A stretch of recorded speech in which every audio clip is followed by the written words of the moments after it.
Hi hello ನಮಸ್ಕಾರ, welcome back to Tara Umesh vlogs. ಇವತ್ತು ನಾವು ಶಿವಮೊಗ್ಗಕ್ಕೆ ಹೊರಟಿದ್ದೀವಿ. ಯಾಕೆ ಅಂದರೆ ನಮ್ಮ ಅಣ್ಣನ ಮಗಂದು ನಾಮಕರಣ ಇದೆ, ಸೊ ಹಾಗಾಗಿ ಹೊರಟಿದ್ದೀವಿ.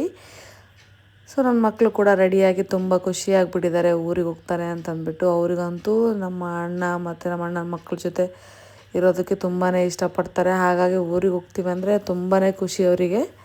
ಸೊ ನಾವು ಬೈಕ್ನ ಬಸ್ ಸ್ಟ್ಯಾಂಡಲ್ಲೇ ನಿಲ್ಲಿಸ್ಬಿಟ್ಟು ಬಸ್ಸಿಗೆ ಹೋಗೋಣ ಅಂತ ಅಂದ್ಕೊಂಡ್ವಿ. ಅಷ್ಟೊತ್ತಿಗೆ ನನ್ನ ಮಕ್ಕಳು ಬಸ್ ಸ್ಟ್ಯಾಂಡಿಗೆ ಬಂದ ತಕ್ಷಣ ಐಸ್ ಕ್ರೀಮ್ ಬೇಕು ಅಂತಂದರು. ಬೇಕ್ರಿ ನೋಡಿದ ತಕ್ಷಣವೇ ಸೊ ಅವರಿಬ್ಬರಿಗೂ ಐಸ್ ಕ್ರೀಮ್ ಕೊಡಿಸಿ ಬಸ್ಸಿಗೆ ವೆಯ್ಟ್ ಮಾಡಿದ್ವಿ. ಬಸ್ಸು ಕೂಡ ಬಂತು. ಹಾಗೆ ಬಸ್ಸಲ್ಲಿ ಸೀಟು ಕೂಡ ಹೇಗೋ ಸಿಕ್ತು. ತುಂಬಾ ರಶ್ ಇತ್ತು, ಬಟ್ ನಮಗೆ ಹೇಗೋ ಸೀಟ್ ಸಿಕ್ತು. ನನ್ನ ಮಕ್ಕಳಂತೂ ಒಂದತ್ರ ಕೂರ್ತಾ ಇರಲಿಲ್ಲ, ಸಿಕ್ಕಾಪಟ್ಟೆ ತರಲೆ ಮಾಡ್ತಾಯಿದ್ರು. ಬಸ್ಸಲ್ಲಂತೂ ಇಲ್ಲೊಂದು ಸರಿ ಕೂರೋದು, ಅಲ್ಲೊಂದು ಸರಿ ಕೂರೋದು, ಹೇಳಿದರೆ ಕೇಳ್ತಾ ಇರಲಿಲ್ಲ ಸಿಕ್ಕಾಪಟ್ಟೆ. ಈ ಮಕ್ಕಳು ಕರ್ಕೊಂಡು ಯಾವ ಊರಿಗೆ ಹೋಗೋದು ಕಷ್ಟ ಅನಿಸ್ಬಿಡ್ತು ನನಗಂತೂ.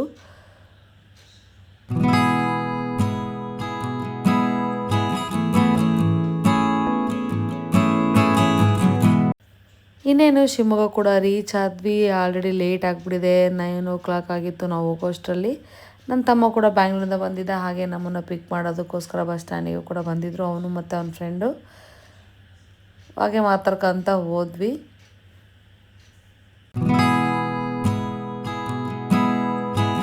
ಮನೆಗೂ ಕೂಡ ರೀಚ್ ಆದ್ವಿ.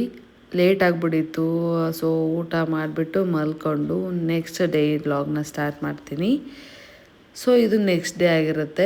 ಸೊ ನೆಕ್ಸ್ಟ್ ಡೇ ನಮ್ಮ ಅತ್ತಿಗೆ ಕೂಡ ಮೆಸ್ಸಿ ಬ್ರೈಡ್ ಹಾಕ್ಕೊಂಡು ರೆಡಿ ಆಗ್ತಾ ಇದ್ದಾರೆ. ಹಾಗೆ ನಾನು ಕೂಡ ಮೆಸ್ಸಿ ಬ್ರೈಡೇ ಹಾಕ್ಕೊಂಡೆ. ನಾನು ಎಕ್ಸ್ಟೆನ್ಷನ್ ಹಾಕೋಬೇಕು ಅಂತ ಅಂದ್ಕೊಂಡೆ, ಎಕ್ಸ್ಟೆನ್ಷನ್ ಬೇಡ, ವಾಲ್ಯೂಮ್ ಇದೆ ಅಂತಂದರು. ಸೊ ನನ್ನದೇ ಹೇರ್ಸಲ್ಲಿ ನಾನು ಮೆಸ್ಸಿ ಬ್ರೈಡ್ ಹಾಕ್ಕೊಂಡೆ. ಮೇಕಪ್ನ ನಾನೇ ಮಾಡಿಕೊಂಡೆ, ಹೇರ್ ಸ್ಟೈಲ್ ಮಾತ್ರ ಅವ್ರ ಹತ್ರ ಹಾಕಿಸ್ಕೊಂಡೆ. ಸೊ ನಾನು ಮತ್ತು ನನ್ನ ಆದ್ನಿ ಲಾಸ್ಟಿಗೆ ರೆಡಿಯಾಗಿ ಹೋದ್ವಿ. ಎಲ್ಲ ರೆಡಿಯಾಗಿ ಹೋಗ್ಬಿಟ್ಟಿದ್ರು ಮುಂಚೆ. ನನ್ನ ಮಕ್ಕಳಿಗೆಲ್ಲ ರೆಡಿ ಮಾಡಿ ನಾನು ರೆಡಿ ಆಗೋಷ್ಟೊತ್ತಿಗೆ ಲೇಟಾಗೋಯ್ತು. ಸೊ ಹಾಗಾಗಿ ನಾನು ಲೇಟಾಗೇ ಹೊರಟೆ. ತುಂಬ ದೂರ ಕೂಡ ಇಲ್ಲ, ಫಂಕ್ಷನ್ ಹಾಲ್ ಹತ್ರನೇ ಇದೆ. ಫಂಕ್ಷನ್ ಹಾಲಿಗೂ ಕೂಡ ರೀಚ್ ಆದ್ವಿ.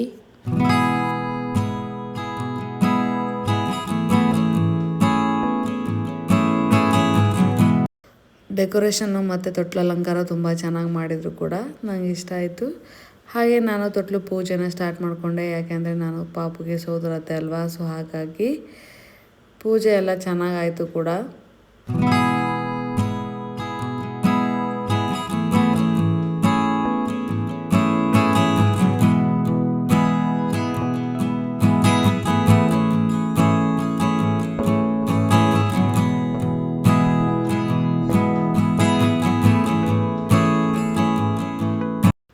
ಫೈನಲಿ ನೇಮ್ನ ರಿವೀಲ್ ಮಾಡಿದ್ವಿ, ಆದವ್ ರಾಜ್ ಅಂತ. ಅವರ ಅಕ್ಕನ ಹೆಸರು ಆದ್ಯರಾಜ್, ಅವನ ಹೆಸರು ಆದವ್ ರಾಜ್. ಹೇಗಿದೆ ಹೆಸರು? ತುಂಬ ಚೆನ್ನಾಗಿದೆ ಅಲ್ವಾ? ನನ್ನ ಮಗ ಅಂತೂ ಪಾಪುನ ತೊಟ್ಲಲ್ಲಿ ತೂಗಿ ಆಟ ಆಡಿಸ್ತಾ ಇದ್ದ ಚೆನ್ನಾಗೆ, ತುಂಬ ಖುಷಿಯಿಂದ. ಅದೇ ಗ್ಯಾಪಲ್ಲೇ ಸ್ವಲ್ಪ ನಮ್ಮ ಅಣ್ಣ ನಮ್ಮ ಅತ್ತಿಗೆದು ಫೋಟೋ ಶೂಟ್ ಕೂಡ ಆಯಿತು. ಮತ್ತು ನಮ್ಮ ಚಿಕ್ಕಮ್ಮ ಕೂಡ ಬಂದಿದ್ದರು ಊರಿಂದ. ಸೊ ಹಾಗಾಗಿ ನಾನು ಮತ್ತು ನನ್ನ ಹಸ್ಬೆಂಡು, ನನ್ನ ಮಕ್ಕಳು ಎಲ್ಲರೂ ಮಾತಾಡ್ತಾ ಸ್ವಲ್ಪ ಹೊತ್ತು ಕೂತ್ವಿ. ಆಮೇಲೆ ಊಟ ಕೂಡ ವೆಜ್ಜು ಮತ್ತು ನಾನ್ ವೆಜ್ ಎರಡೂ ಕೂಡ ಇತ್ತು. ವೆಜ್ ಅವ್ರಿಗೆ ವೆಜ್ಜು, ನಾನ್ ವೆಜ್ ಅವ್ರಿಗೆ ನಾನ್ ವೆಜ್ ಅಂತ. ಊಟ ಕೂಡ ತುಂಬ ಚೆನ್ನಾಗಿತ್ತು. ಆ ಕ್ಲಿಪ್ಸ್ನ ನಾನು ಮಾಡ್ಕೊಳಕ್ಕಾಗಲಿಲ್ಲ, ಬ್ಯುಸಿ ಇದ್ದೆ. ಸೊ ನಮ್ಮ ಅಜ್ಜಿ ಕೂಡ ಬಂದಿದ್ದರು, ಅವ್ರ ಜೊತೆ ಕೂಡ ಮಾತಾಡ್ಕೊತ ಸ್ವಲ್ಪ ಹೊತ್ತು ಕೂತು ಫಂಕ್ಷನ್ ಎಲ್ಲ ಮುಗಿಸ್ಕೊಂಡು ಮನೆಗೆ ಹೋದ್ವಿ. ಮನೆಗೆ ಬಂದಮೇಲೆ ಎಲ್ಲ ಊಟ ಎಲ್ಲ ಮುಗಿಸ್ಕೊಂಡು ಹಾಗೆ ಮಾತಾಡ್ತಾ ಗಿಫ್ಟ್ ಏನೇನು ಬಂದಿದೆ ಅಂತ ನೋಡಿದ್ವಿ. ಆಗಲೇ ಫನ್ನಾಗಿ ಸ್ವಲ್ಪ ಮಾತಾಡ್ಕೊತ ಕಾಮಿಡಿ ಮಾಡ್ಕೊತು ಇವತ್ತಿನ ಲಾಗ್ನ ಮುಗಿಸ್ತಾ ಇದ್ದೀನಿ. ನನ್ನ ಈ ವ್ಲಾಗ್ ಇಷ್ಟ ಆಗಿದ್ದರೆ ಕಮೆಂಟ್ ಮಾಡಿ, ಲೈಕ್ ಮಾಡಿ, ಶೇರ್ ಮಾಡಿ ಅಂತ ಹೇಳ್ತಾ ನನ್ನ ನೆಕ್ಸ್ಟ್ ವ್ಲಾಗ್ಗೆ ಕಾಯ್ತಾ ಇರಿ. ಬಾಯ್ ಬಾಯ್.